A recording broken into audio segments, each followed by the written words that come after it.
Yay! Kakain na mama ng ulam. Ito ang ulam natin, masarap. Ayan. Kanina pa kita inaantay. O, di ba? Favorite mo yan, oh? Pork steak. O, di ba? Sarap yan. Sarap na ulam natin ngayon. Mama, naka 100 ako sa school. Wow! Naka 100 ka. O, kaya masarap ang ulam natin ngayon. Kain ka na. Dali.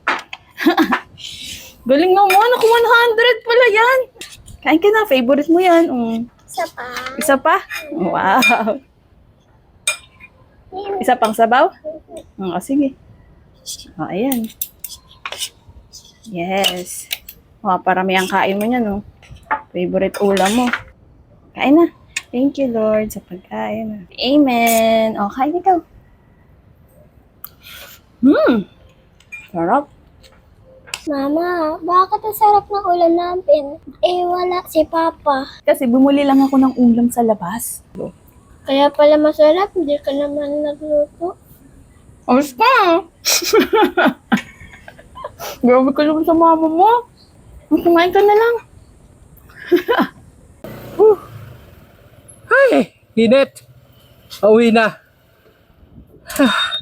Gutom magbiyahe. Ay, ano kayang ulam? Init. Pagod. Gutom. I'm home. Wow. Walang tao. Dito na ako. Ay, init.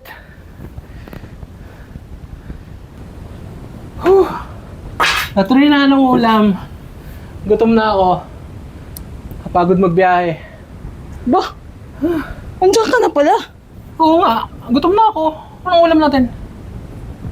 Wait. Pagod magbiyahe, grabe, sobrang init sa daan. Ay. Nakakahilo. Oh, ito. Magbukas ka na lang yan. Ha? Ito lang ang ulam. Oo, yan na yung ulam. Walang iba, hindi ka ba nagluto? Oh, ito lang papaulam mo. Alam mo naman, hindi ako nagluluto. Hindi ako marunong magluto. So, ikaw di ba lagi nagluluto ako? Kaya yan lang ang ulam. Wala namang magluluto na ulam natin yan. Yan ang hirap eh, no? Pag hindi marunong magluto ang asawa, no? Pag umalis yung magluluto, wala nang maulam. Ano yung ulam nyo kanina? Bumili lang ako ng ulam. Oo, ano, ubus na? Oo. Hindi mo man lang ako dinamay doon sa pagbili ng ulam. Talaga sardinas pa ipapaulam mo sa akin. Wala ka na bang kasawaan dito? Nakakaumay na, lagi na lang sardinas. Bona, umay ka na. Eh, sabi mo yan yung masarap sa'yo eh. Kaya lagi yan binibigay ko. Ay, nako. So, uli-uli mag-aaral ka magluto Pag nagluluto ako, manood ka. Hindi yung, pag wala ako, wala ding uulamin.